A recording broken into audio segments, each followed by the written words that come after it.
vitamin section එකේ. ඉතින් vitamin oil එකේ තමයි මම වැඩි හරියක් ඉන්නේ. මේ වගේ part time job එකක් හොයාගත්තේ international student කෙනෙක් විදිහට කියලා. ඇත්තටම මාර විදිහට jobs තියෙනවා. ওই විදිහට තමයි මගේ part time job එක මට හම්බුනේ.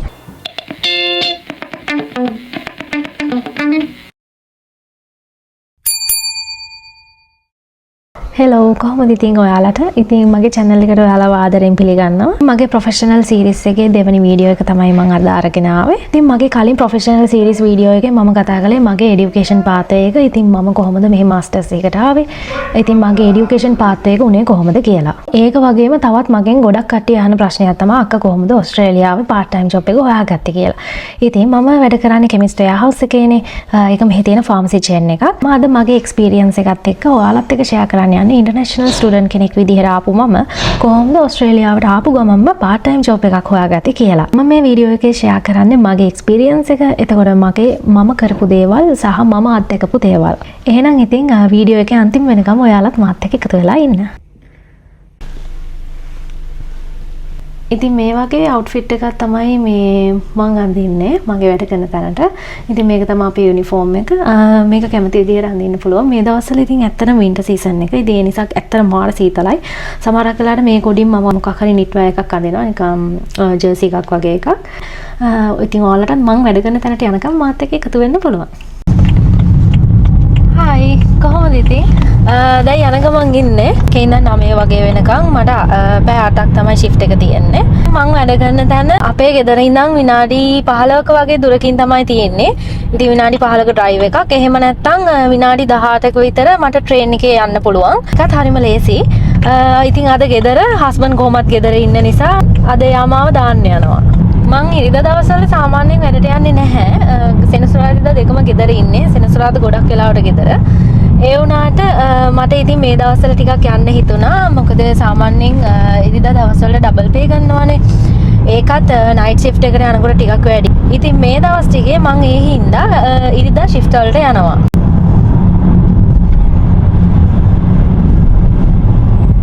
ඉතින් මං වැඩ කරන ෆාමසි එක නම් ඇත්තටම ගොඩාක් ලොකු එකක්. ඒක සුපර් මාකට් එකක් වගේ ලොකුයි. ඉතින් ඒක ඇත්තටම මාර විදියට බිසි වෙනවා හැම වෙලාවෙම. ගොඩාක් කස්ටමර්ස්ලා එන තැනක්. ඉතින් අපේ ස්ටාෆ් එකත් ගොඩාක් කට්ටිය එතන වැඩ කරනවා. අපිට කැමති විදිහකට මේකප් ෆවුන්ඩේෂන් දාලා යන්න පුළුවන්. ඉතින් මේක ෆාමසි එකක් කියලා කිව්වට කොස්මැටික් සෙක්ෂන් එකකුත් තියෙනවා, බියුටි සෙක්ෂන් එකක් තියෙනවා. ඉතින් වයිටමින් සෙක්ෂන් එකක්, ඒක ආයුස් තියෙනවා. ඉතින් කොහොම ගියත් මම වැඩ කරන්නේ වයිටමින් සෙක්ෂන් එකේ. ඉතින් වයිටමින් අයිල් එකේ තමයි මම වැඩි හරියක් ඉන්නේ. ඉතින් මේ සෙක්ෂන් එක ඇත්තටම ගොඩාක් ලොකුයි. වල වෙනම අයිල් එකක් වෙන් කරලා තියෙනවා. වැඩි හරියක්ම තියෙන්නේ අයිල් එකේ ඉන්න වෙලාවට ඉතින් ගොඩාක් කස්ටමර්ස්ලා එනවා. ඉතින් වයිටමින්ස් ගන්න. ඉතින් එයාලා අහන ප්‍රශ්න වලට උත්තර දෙන්න, හොඳ වයිටමින් එකක් රෙකමන්ඩ් කරන්න, ඒ වගේ දේවල් තමයි මම කරන්නේ.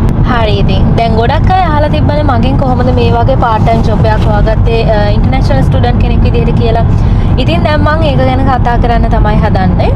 ඉතින් මගේ කලින් වීඩියෝස් බලපු අය නම් දන්නවා ඇති මම මෙහි නියුට්‍රිෂන් ෆුඩ් සයන්ස් සයිඩ් එකෙන් තමයි මගේ මාස්ටර්ස් එක කරන්නේ. ඉතින් ඒකත් ඇත්තටම මට ගොඩක් උදව් වුණා මේ ජොබ් එක ගන්න. ඉතින් ඒ නිසාම තමයි මම විශේෂයෙන්ම දැන් නියුට්‍රිෂන් අයිල් එකේ වැඩ කරන්නේ. ඉතින් නියුට්‍රිෂන් අයිල් එකටම ස්පෙસિෆික් වැඩ කරන කෙනෙක් ඉන්නවා. එයාට කියන්නේ නැචුරෝපාත් කියලා. ඒ වුණාට ඉතින් මමත් ඒක ස්ටඩි කරන නිසා මටත් ඒක වැඩ කරන්න chance එක දීලා තියෙන්නේ. ඉතින් මම දැන් වැඩි හරියක්ම වැඩ කරන්නේ නියුට්‍රිෂන් අයිල් එකේ.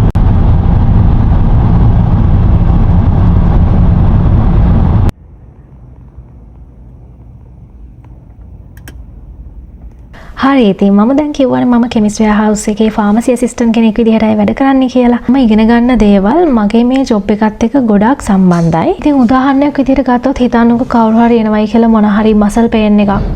ඊට පස්සේ තව කෙනෙක් කියනවා ඇවිල්ලා එයාලට නිින්ද යන්නේ නැහැ කියලා.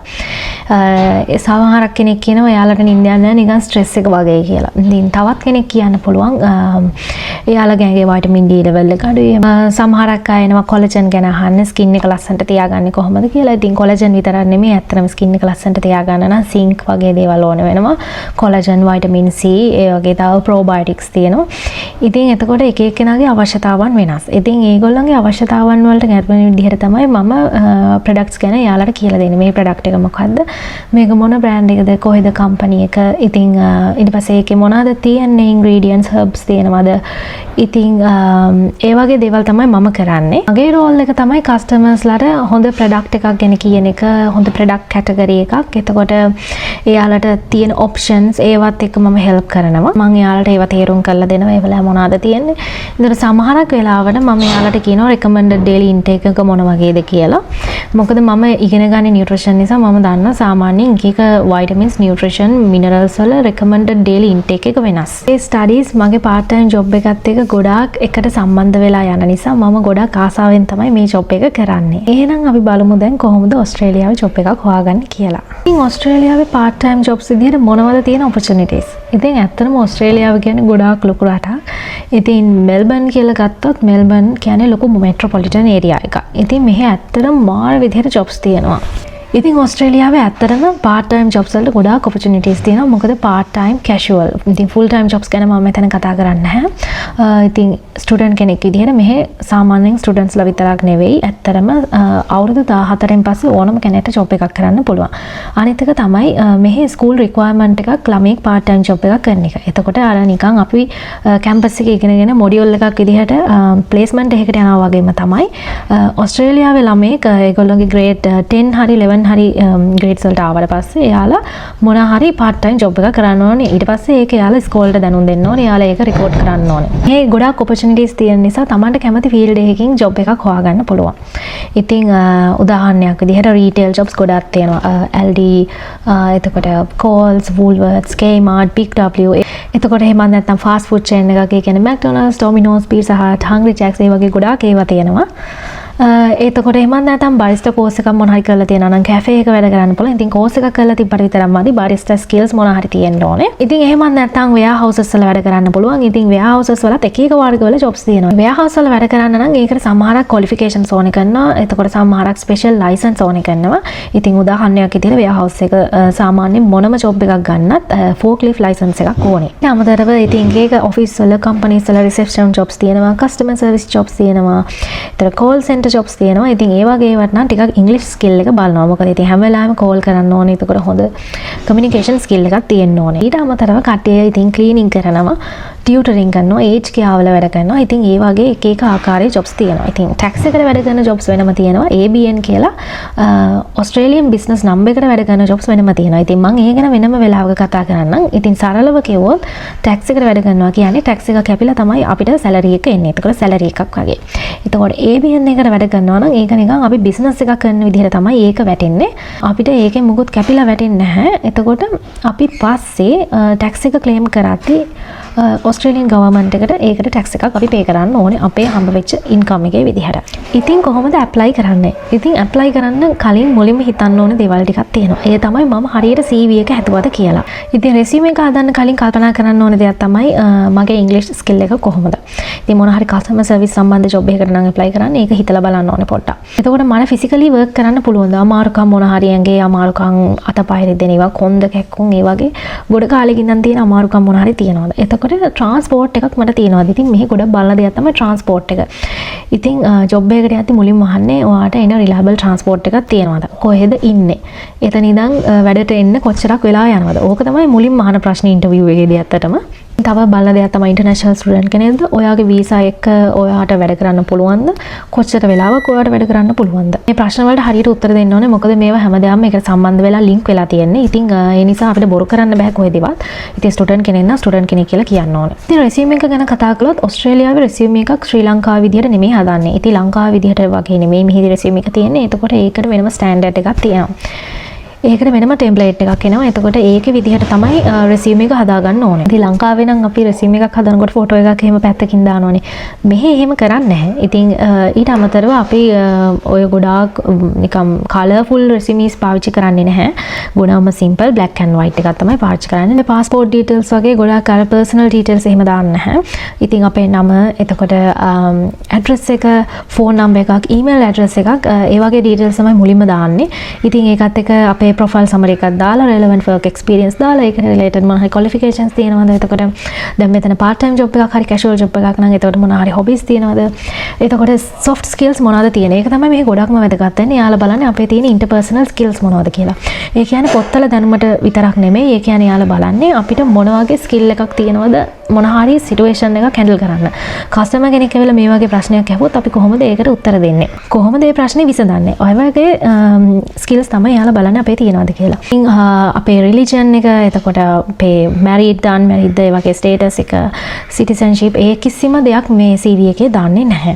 ඉතින් හැබැයි උඩින් ඔයාලට ඕනම් mention කරන්න පුළුවන් student visa එකේ ඉන්නේ 48 hours work කරන්න පුළුවන් කියලා. එහෙම නැත්නම් ඒක දාන්න ලොකු අවශ්‍යතාවයක් නැහැ. ගිහිල්ලා කතා කරද්දි කියන්න පුළුවන් මම මෙහෙම මේ වගේ visa එකේ ඉන්නේ. ඉතින් පැය 48යි මට වැඩ කරන්න පුළුවන් කියලා. ඉතින් ඔයාලට ඕනම් තව section එකක් දාන්න පුළුවන් availability එක. කොයි වගේ දවස් වලට available කියලා. මොකද ඒකේ යාලා අනිවාර්යයෙන්ම අහන ප්‍රශ්නයක් අපි CV එකක් ගේන්න දුන්නත්.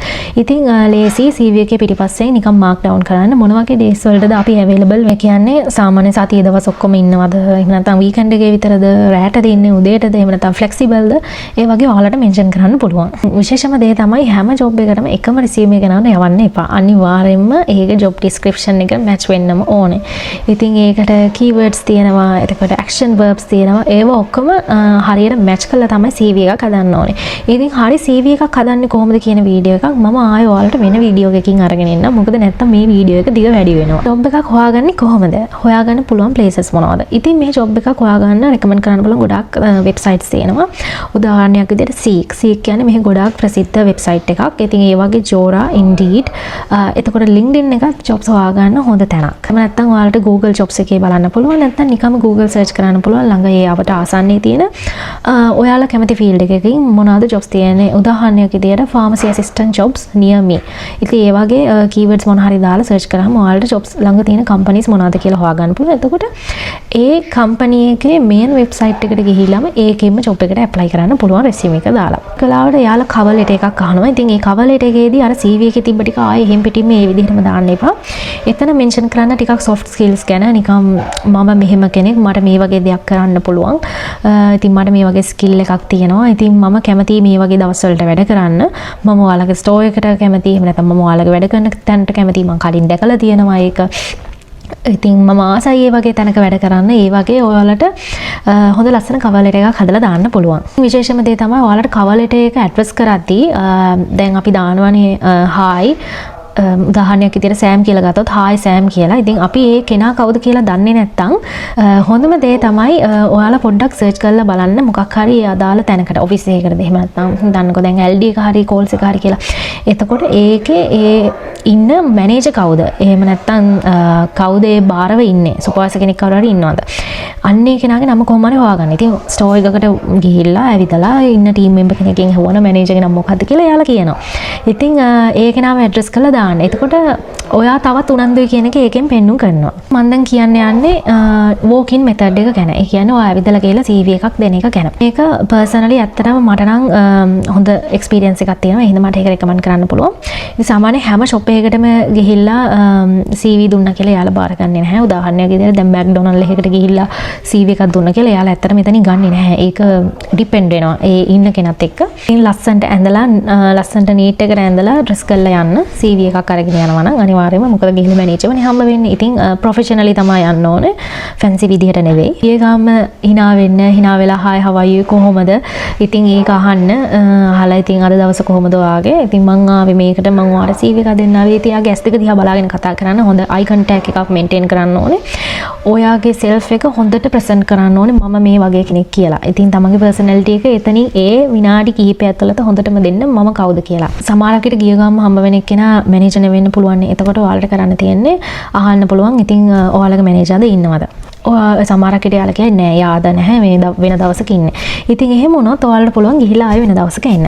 ඉතින් එයා ඉන්නවා නම් ගිහිල්ලා එයාත් එක්ක අර මං කියපු විදිහට කතා කරන්න. ඉතින් මුලින්ම කතා කරද්දී ආයි අයියෝ ආවේ. එතකොට කියන්න මං මෙහෙම ආවේ. එතකොට එයා ප්‍රශ්න අහන්න කලින් ඔයාලට පුළුවන් ඔක්කොම ටික කියන්න.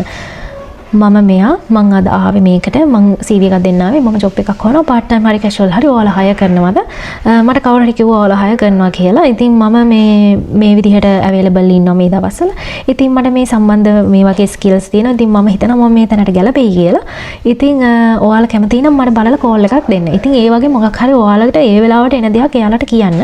හැබැයි ඒක ලස්සනට කියන්න confident පිට. ඉතින් එතකොට ඔයාලට මොකක් හරි දෙයක් එතනින් කරගන්න පුළුවන්. ඇත්තටම හැමතැනකම first impression එක තමයි වැදගත් වෙන්නේ. එයා අපි present කරපු විදිය මොකද එයාට ඒක මතක හිටිනවා. ඊට පස්සේ එයාට CV එක දුන්නාට පස්සේ කල්පනා කරලා බලලා අපිට කැමති නම් ඒ උත්තරයක් දෙයි. සමහරක් වෙලාවට අපි call කරලා ඇහුවොත් ගොඩක් වෙලාවට එයාලා කියන්නේ නැහැ කියලා. මොකද එයාලට ඕන තරම් calls එනවා CV මේ ගෙනල්ලා දෙන්නද? ඔයාලා hire කරනවද? ඔය වගේ ප්‍රශ්න 1000ක් විතර දවසකට විතර අහනවා. ඉතින් මැනේජර් කෙනෙක්ගෙන්. ඒ නිසා ගිහිල්ලා කතා බහ කරලා අහන එක ගොඩක් හොඳයි. ඒක ටිකක් මුලදී නිකන් ටිකක් ලැජ්ජයි වගේ හිතෙයි. ඒත් සාමාන්‍යයෙන් ඒ වගේ දෙයක් කරනවා නම් ඔයාලට part time job එක හරි ලේසියෙන් හොයාගන්න පුළුවන්. හැබැයි මේකට ඇත්තටම දවසක් විතරම ගත වෙනවා. මොකද part time job එකක් හොයනවා කියන එක ලේසි නෑ. ඒක store එකකට ගිහලා ඒ store එකේ එක්කෙනත් එක්ක කතා කරන්න සාමාන්‍යයෙන් ඉතින් විනාඩි 5ක් 10ක් විතර යනවනේ. එතකොට ඉතින් පැයකට shops 5කට 6කට වගේ යන්න පුළුවන් වෙයි. මොකද එක ළඟ නෙමෙයි වෙන්නත් පුළුවන්. සමහරක් වෙලාවට ඔයාලට පුළුවන් shopping center එක වගේ ගිහිල්ලා ඒ shopping center එකේ තියෙන shops ටික cover කරන්න. ඉතින් ඒක ඇත්තටම ලේසි දෙයක්. ඉතින් shops ටික ඔක්කොම එක ළඟනේ තියෙන ඉතින් shopping center එකට ගිහිල්ලා ඉතින් ඒ ඉන්න කෙනත් එක්ක කතා කරන්න. හැබැයි ගොඩක් වෙලාවට ඒ ඉන්න කෙනා මැනේජර් නෙවෙයි. ඉතින් ගොඩක් වෙලාවට පොඩි ස්ටෝර්ස් වල එක රීටේල් ඇසිස්ටන්ට් කෙනෙක් වගේ තමයි වැඩ කරන්නේ. ඉතින් එයා මැනේජර් නෙමෙයි. ඉතින් සමහරක් වෙලාවට එයා CV එක පාස් කරන්න නැති වෙන්න පුළුවන්. ඉතින් එතකොට මැනේජර් දන්නේ නැහැ මෙහෙම කෙනෙක් ආවයි කියලා. කොහොමද පොසිටිව් රිලේෂන්ෂිප් එකක් බිල්ඩ් කරගන්නේ ඕස්ට්‍රේලියාවේ? ඉතින් ඒක ඇත්තටම ගොඩක් වැදගත් වෙනවා part time job එකකටත් casual job එකකටත් වගේම full time job එකකටත් කවදා හරි ඔයාලා ජොබ් එකක් හොයනවා නම් ඕස්ට්‍රේලියාවේ. ගොඩක් අය ඉග්නෝර් කරන පාර්ට් එකක් තමයි පොසිටිව් ඇටිටියුඩ් එක. ඕස්ට්‍රේලියාවේ ගොඩක් වැලියු කරන දෙයක් තමයි අපේ හිනාව රෙස්පෙක්ට් කරන එක, ඇහුම්කන් දෙන එක. අනිවාර්යයෙන්ම මතක ඇතුව thank you කියලා කියන්න ඕනේ. හැම ස්ටාෆ් කෙනෙක් එක්කම හොඳට කතා කරන්න ඕනේ. මෙහි ස්ටාෆ් එක කියලා එහෙම නැත්නම් වැඩ කරන කෙනෙක් කියලා කස්ටමර් කෙනෙක් කියලා ඒ අතර වෙනසක් නැහැ. කිසිම කෙනෙක්ට කිසිම කෙනෙක් බුලි කරන්නත් බෑ. හැමෝම එක මට්ටමේ විදිහට තමයි මෙහි සලකන්නේ. සමහරක් වෙලාවට අපිටත් මිස් කියලා කතා කරන කට්ටිය ඕන තරම් ඉන්නවා. ඉතින් හැමෝත් එක්කම හැමෝම අතරේ ගරුත්වයක් තියලා කතා කරන්න ඕනේ. ගොඩක් වෙලාවට යාලා ස්කිල් එකට වඩා අපේ ඇටිටියුඩ් එක තමයි බලන්නේ. අපි කතා කරන විදිහෙන් යාලට කියන්න පුළුවන් අපි කවුද අපි මොන වගේ විදිහට වැඩ කරයිද කියලා. මොකද යාලා අවුරුදු ගානක එක්ස්පීරියන්ස් තියෙන කෙනෙක් තමයි මැනේජර් කෙනෙක් විදිහට පත් වෙන්නේ. ඉතින් ඒ වගේ කෙනෙක්ට ලේසියෙන්ම මේ කෙනා කවුද කියලා අඳුර ගන්න පුළුවන්. ඊළඟට follow up process එක. ඉතින් හිතන්නකෝ ඔයාලා දැන් ගිහිල්ලා CV එක බාර දුන්නා කියලා. ඉතින් ඇත්තටම ඊළඟට කතා කරන්න තියෙන්නේ follow up process එක ගැන.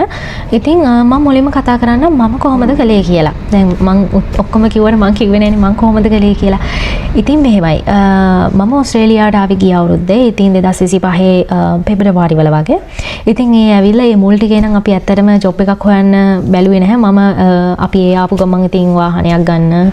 ඊට පස්සේ අපේ ඒ කාලේ රෙන්ට් එකට හිටපු අපාර්ට්මන්ට් එකට ඕනි කරන බඩු ගන්න. ඊට පස්සේ ටැක්ස් ෆයිල් නම්බර් එකක් හදන එක. ඊට පස්සේ ABN එකක් හදන්න ඕනේද නැද්ද? ඒ වගේ ඊට පස්සේ හස්බන්ඩ්ගේ දේවල් එයාට ජොබ් එකක් ඇප්ලයි කරන්න. ඒව තමයි මුලින්ම බැලුවේ. ඊට පස්සේ අපි රෙසියුම් එක හරියට හදාගත්තා.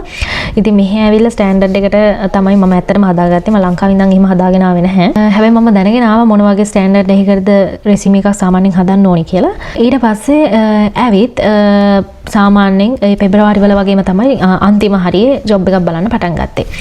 ඉතින් මම දැකපු හැම වෙබ්සයිට් එකකම තිබ්බ ජොබ් එකකට මම ඇප්ලයි කළා. හැම එකටම ඒකට ගැලපෙන රෙසියුම් එකක් මම හැදුවා. වෙනම කවර් ලෙටර් එකකුත් හැදුවා. මම ඇප්ලයි කරන්න හිටපු එකකට මම ගිහිල්ලා මැනේජර්ස්ලාගේ නම් කොහොමද මොන වගේ කෙනෙක්ද සමහරක් අයට LinkedIn මම රික්වෙස්ට් යවුවා යවන්න පුළුවන් අයට.